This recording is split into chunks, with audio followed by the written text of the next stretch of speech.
Hello and welcome. Hopefully this is being posted on the right page, because I'm just doing two things at once tonight.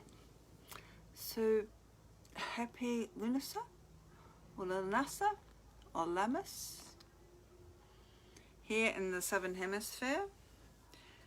I personally observe it on the 31st of January, although the dates can be the 1st or 2nd of February. My tradition, or how I was taught, was that the actual date was the 1st of February. However, being a Celtic festival, the Celts would start their celebrations from dusk the previous day through into dawn the following day. So this is why I celebrate my Sabbats on the evening, usually before the actual date. Thought I would commence by reading a poem, invocation, rhyming verse from Anna Franklin's book Lughnasadh, History and Law and Celebration, and she's co-wrote it with Paul Masson. The year did spin and spring come round. Excuse me, I'll start again.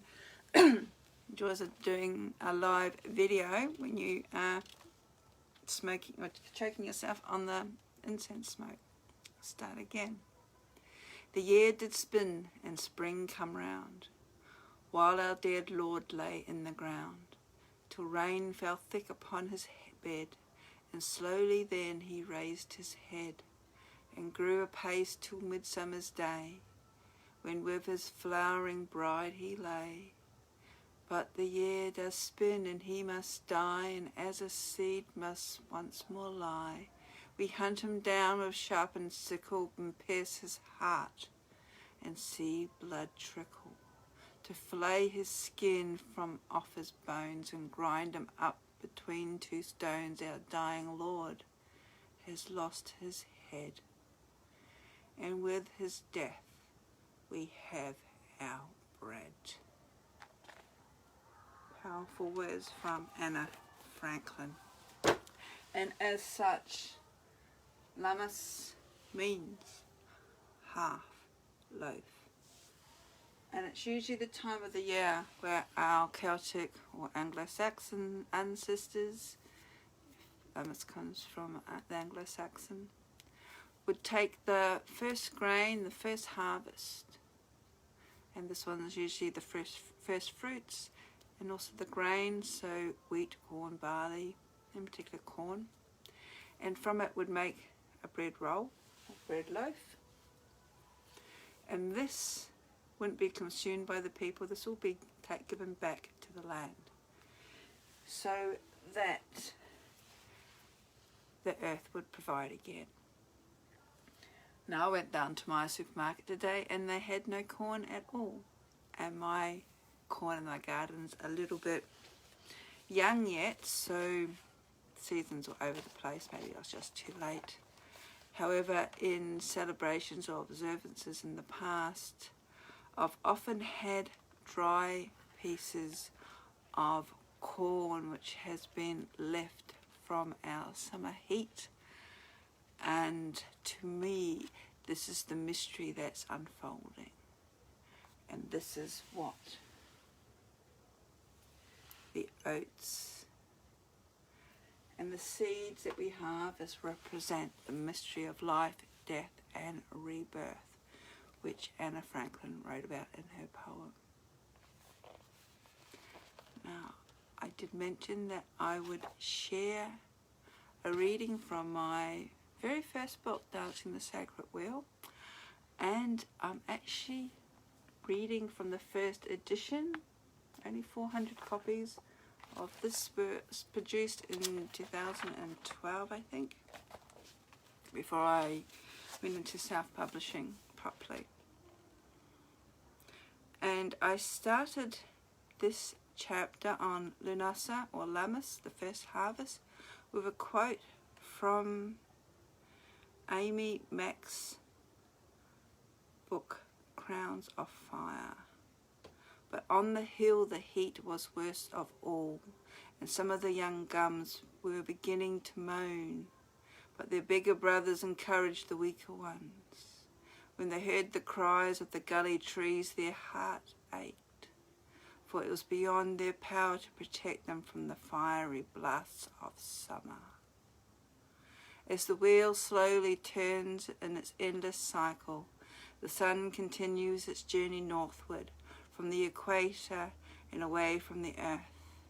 As it enters the astrological sign of Aquarius, which we're into now, we arrive at Lughnasadh, the time of the first harvest, that of the grain. Just as the seasons change with the turning of the wheel, so too do the guises of the god and goddess, as they expose a further layer of the mystery for those who are paying attention. Here, Lughnasadh brings with it the hottest month of the year, as northerly winds blow across the Simpson Desert from the tropical north. Humidity rises if there is no westerly to clear away the heat. In the south of Australia, everything is gasping for breath, as the rising heat becomes almost unbearable and the danger of bushfires loom closer, with January and February being our hottest months. However, it is through the flames and the scorching heat that many of the native plants actually germinate. In other parts of the country, particularly in the eastern states, southeast Queensland and northeastern New South Wales, there is the danger of flooding. In the south, we watch with a certain degree of envy, longing for the rain to change its natural cycles of west to east and venture south at this time of the year. To the Ngarrindjeri people, the time of the crow has arrived and will last until April.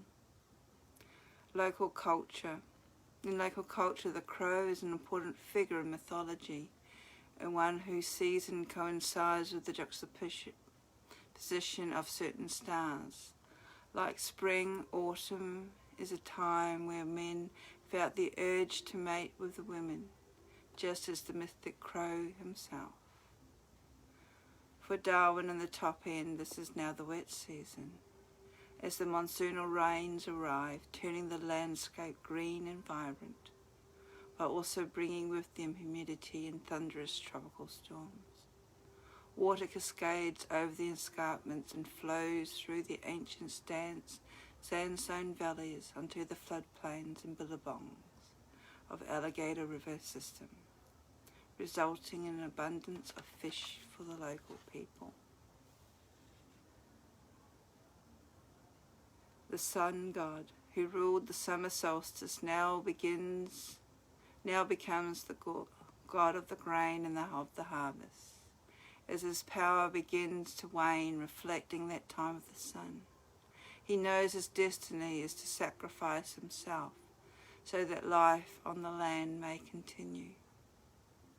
In doing this, he takes on the spirit of the corn, as the corn is cut down. So the corn spirit dies. However, he is reborn again next year, as the corn also rises once again.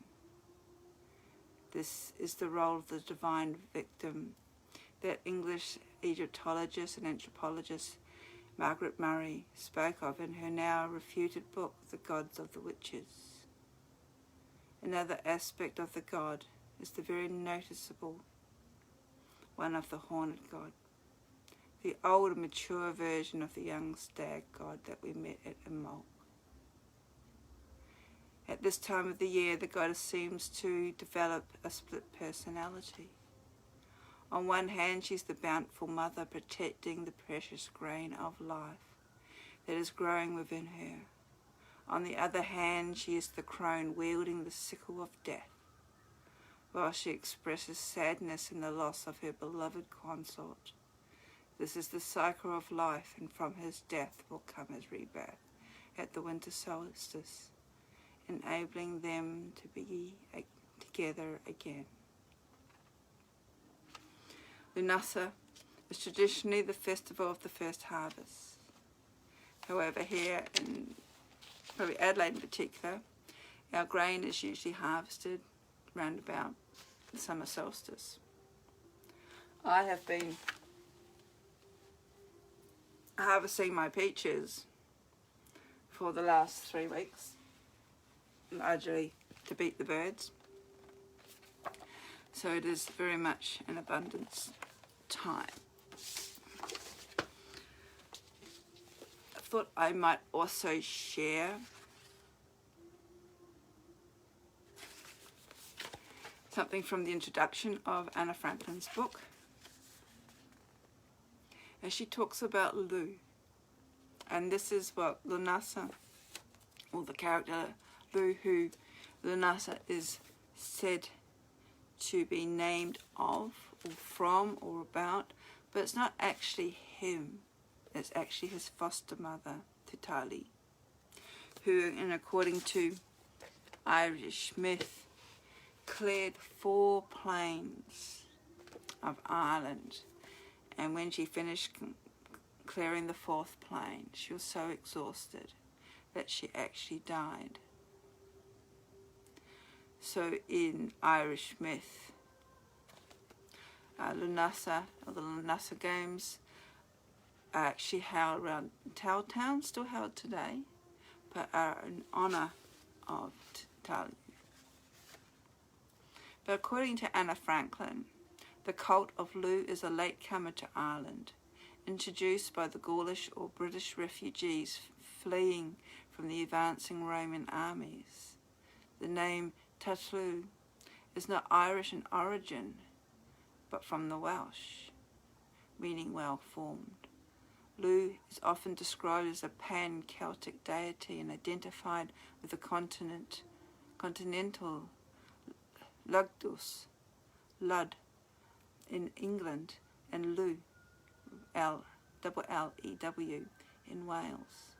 His name is probably related to the pro-Celtic Lu, or Lug, meaning oath, and all the indications are that he was neither a god of agriculture or of the sun, as is claimed in the myths.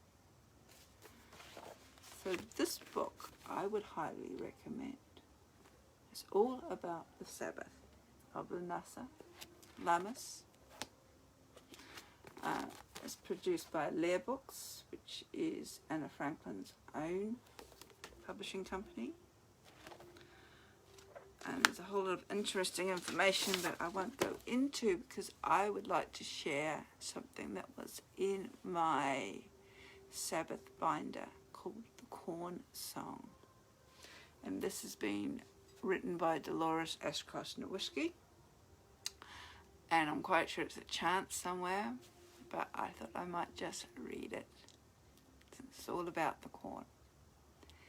Hey, hey, ho, the reapers go, hear the scythe blades sigh, up and down the fields they mow, with the gleamers moving high. Hey, hey, ho, the stocks they grow, and the wain is filling fast, the horses strain with the might and main, and the noon comes by at last. Hey, hey, ho, we bend down low, to bind the stocks fall tight.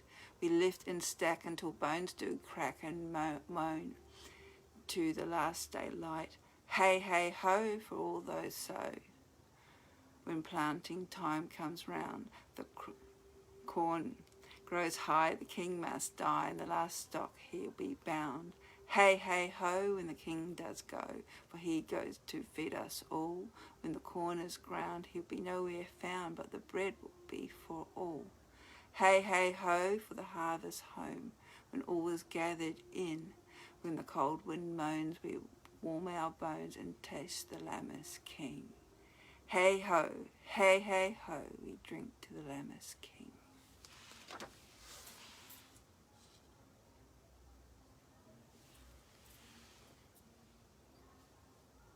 we drink to the Lammas king. Happy Lammas, Lughnasadh. If you are in Adelaide for the autumn equinox in March, I am hosting an observance at the Connection Centre in North Adelaide. The details are on the Facebook page. Only 10 people, room for 10 people. So if it's something you're wishing to attend, check it out. Until then, blessed Lammas, blessed Lughnasadh, blessed.